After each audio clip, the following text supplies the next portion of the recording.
The Heralds of UNICRON invade the Beast Wars. Welcome to Transformers Beast Wars, The Ascending. What's up everyone, James here, and if you are new here, this is the sequel series to Beast Wars The Gathering. You'll find a playlist of our coverage to that series right here, below the like button, and at the end of this video. And make sure you hit that like button. So this story opens with Magmatron, who we assumed was wiped from existence when Razorbeast destroyed the Transwarp Shut, aka the Time Machine, while he was in it. However, instead of being wiped from time, Magmatron has become a chronal ghost. Just think of him as a time ghost. He is stuck in a temporal limbo, where he can access all of time, from the universe's origin to its catastrophic end, but he can affect nothing.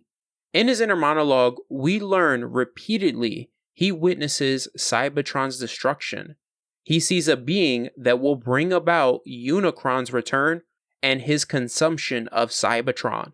And who that is, we'll learn soon. Now, we don't know how long he's been here. It could be nanocycles, gigacycles, megacycles, or Vorn for all we know. But what's important is this experience has changed Magmatron.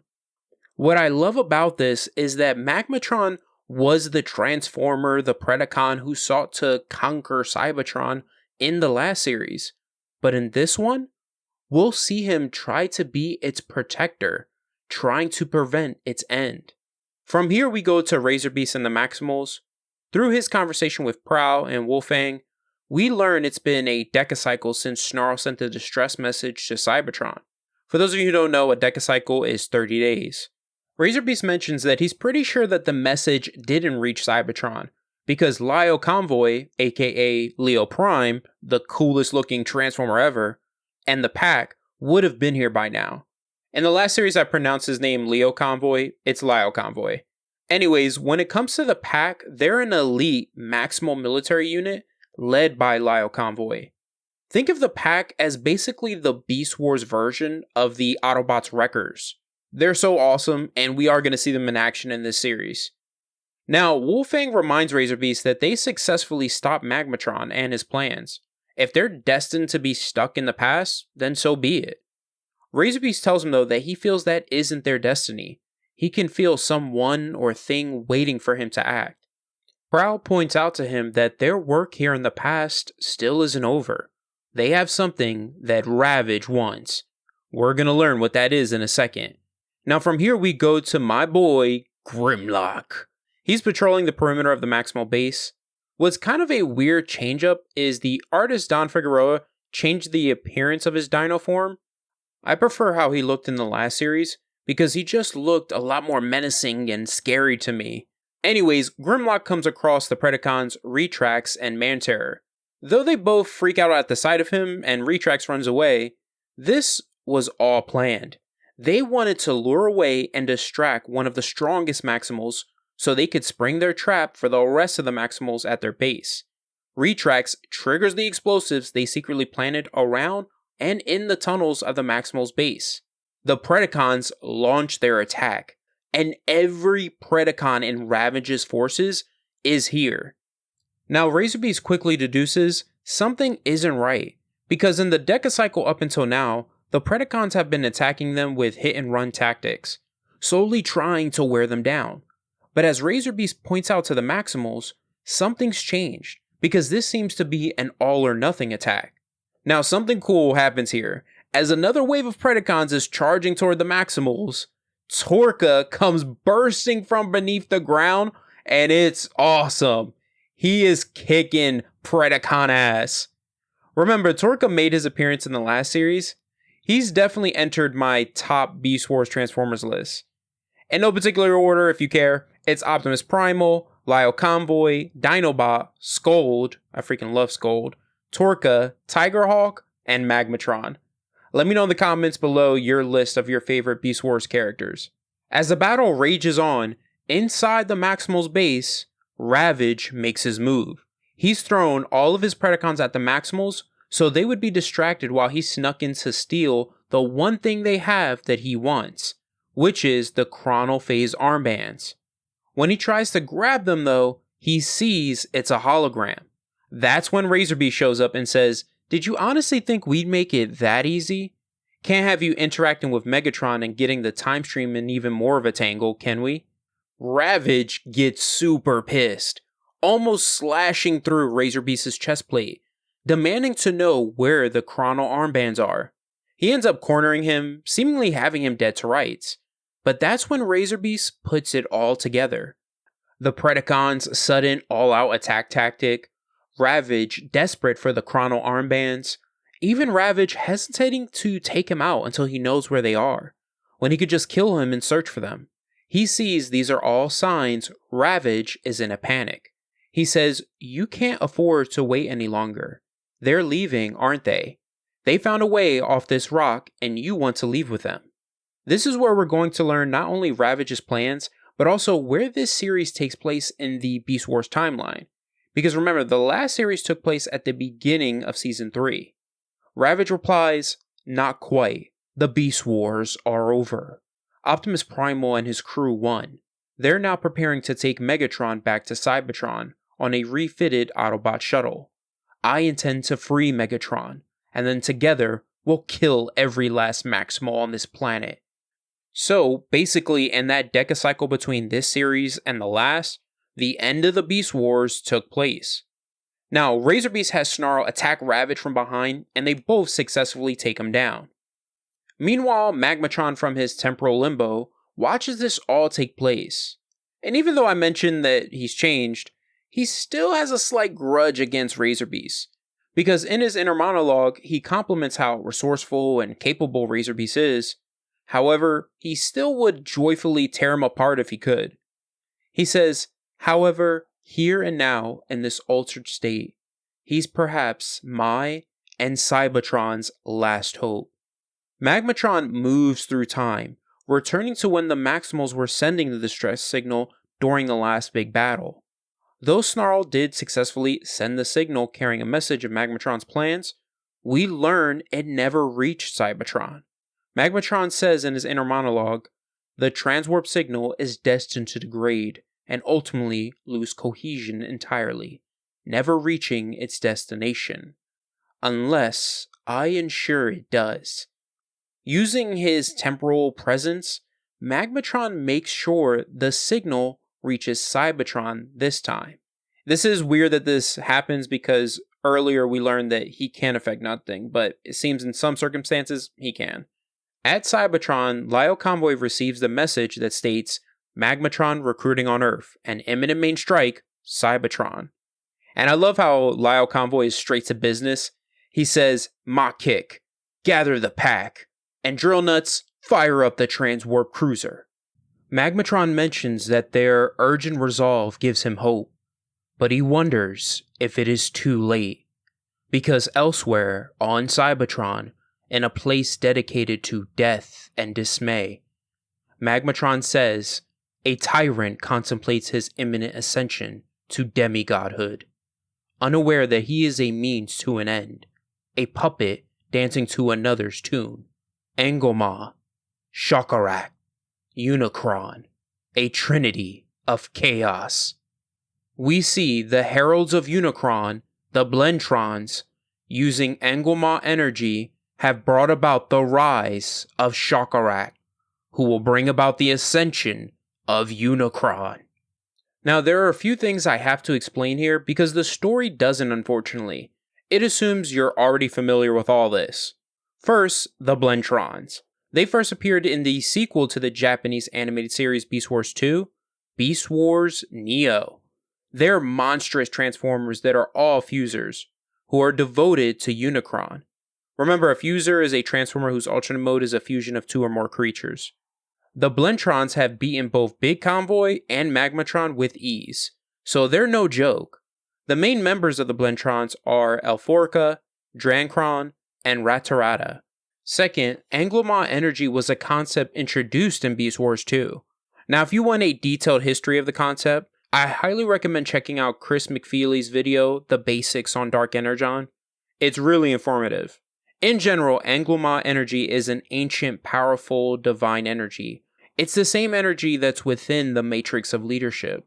The special mystical thing or supernatural thing about this energy is that it can be influenced by the spiritual alignment of its user, dividing the energy into good and evil variants. Both Primus and Unicron possess this energy.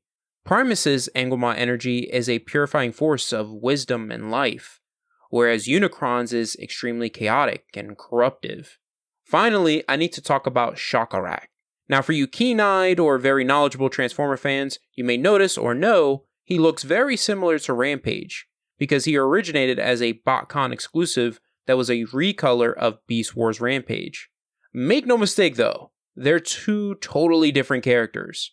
Shokaract first appeared in the 3H Comics story called Reaching the Omega Point, written by Simon Furman, where he was a lowly Predacon grunt called Hunter, who came upon Unicron's life force on Earth. Instead of being called Angolmois energy, like the Japanese animated series did, Furman called his energy the Dark Essence. It transformed Hunter into Shokaract. After his transformation, he created his evil version of the Matrix of Leadership called the Matrix of Conquest, which was filled with the Dark Essence. He went on to conquer and enslave Cybertron along with half the galaxy. It literally took dozens of Transformers from various timelines and realities, Optimus Primal, Optimus Prime, Decepticon Megatron, Grimlock, just to name a few, and a covenant of 12 Transformers created by Primus himself to fight and defeat this guy. Now returning to the story, a disembodied Unicron speaks to the Blentrons, telling them a rogue element may threaten the Ascending. He says, find it, eliminate it, and kill anything that may know or suspect Unicron is soon to be reborn. They reply, we obey. Remember, Magmatron mentioned Shokaract doesn't know the Blentrons are using him to bring about Unicron's return, and this gets confirmed because Unicron says the vessel is not to be told. He then orders Alforca and Drancron to continue the Angolmois energy propagation, and orders Tarada to travel to Earth in the era of the Beast Wars. Going back to the battle between the Maximals and Predacons, unfortunately for the Maximals, the Predacons have the upper hand because they have an aerial advantage. However, my boy Grimlock finally makes it to the battlefield. He immediately starts taking out Predacons. He bites the head of Iguanus, and it's so awesome. Though the Maximals have heavy hitters like Torka and Grimlock on the battlefield, the Predacons still have the upper hand. In the Maximals base, Snarl informs Razorbeast of the whole battlefield situation. As they both rush to the battlefield, Ravage awakens. He grabs one of the chrono armbands, and just when he's about to begin his plan of freeing Megatron, he is taken out of time by Magmatron into the chronospace, the cracks between time. Magmatron explains to him that Razorbeast's intervention in destroying the transwarp shut has turned him into this being that's neither dead or alive. Initially, Ravage believes that Magmatron wants him to get revenge on Razorbeast for him, but Magmatron tells him he wants the opposite. He says, I want you to declare a truce. Cybertron's very future depends on it. From here, we're going to transition to what's going on Cybertron. The Maximal Elders, Prowl, Ironhide, and Silverbolt are discussing the situation. We learn through their discussion that their society is falling apart. Civil unrest and interfaction conflict are growing, eventually leading into a civil war. They theorize that something is agitating the populace. We're going to learn what that is. The Elders send some agents to Big Convoy to find out. That's where we go next, but he tells those agents to inform the council he's busy, and he's basically already ahead of them. What I love about Big Convoy is this guy is basically what Optimus Prime and Grimlock would be if they combined. He is known throughout the Maximal ranks as the one-man army. He's investigating the murder of a Transformer who was killed by a mob. Through his discussion with the Maximal agents, we learn that the Angolmois is being used as a drug. The Transformer that was murdered was a junkie trying to get a fix. But when he opened the capsule holding the energy, it let out a siren call that drew in a mob that was a mixture of Predacons and Maximals corrupted by the energy that tore him limb from limb. As that's going on, the Blentrons are feeding Shokaract capsules of all the Angolmois energy they've accumulated so far. He demands they bring him more. He says, I can feel the Angolmois energy changing me, remaking me. I shall be a god among mortals. The Blentrons reply, our agents are searching all over the galaxy for more canisters of Angolmois energy. You must have patience. In time, you will ascend. And when that happens, the entire universe shall tremble. Back on prehistoric Earth, after speaking to Magmatron, Ravage, phased out of time, walks through and watches the battle between the Maximals and Predacons. Suddenly, a transwarp cruiser arrives above the battlefield. Lyle Convoy and the pack drop into the battlefield. Lyle orders the pack to engage beast modes and says, show them it's a jungle out here. Lyle's beast mode of a lion is so freaking awesome, and it gets even better. When one of the Predacons has their blaster trained on him, he just looks at him and says, not impressed, huh? Oh well, I can do traditional too. He pops out an array of blasters from his mane and fires on the Predacons. Ravage phases back into time between Lyo and Razorbeast. When they pull their blasters on him, he assures them that he comes in peace and brings a warning from Magmatron. He explains the whole Magmatron being trapped in a temporal limbo and him being able to access all of time where he saw the end of Cybertron. Ravage says whatever's going down, it involves Angolmois and a big bad who calls himself Shokaract. If we go back to Cybertron now, without some way to protect ourselves, we'll be... Before Ravage can finish explaining, he's interrupted by Ratarata, who's arrived on the battlefield and says, you'll be consumed. A fate that awaits all who currently infest Cybertron. That and worse. But you all die here. Whatever warnings you might have carried back will be consigned to oblivion. At that moment, Ratarata stabs Razorbeast with his stinger, filled with Angolmois energy, and Razorbeast begins to mutate. The Maximals try to help him, but Ravage tells them it's too late. He says he's been infected. The Razorbeast you knew is gone. All that now remains is rage. Razorbeast has fallen. That's the end of the video. Make sure to comment below if you want the end of this series. Subscribe to the channel. If you want more Beast Wars, check out IDW's reboot of the series right here. Other than that, have an awesome day, and always remember every day to go beyond.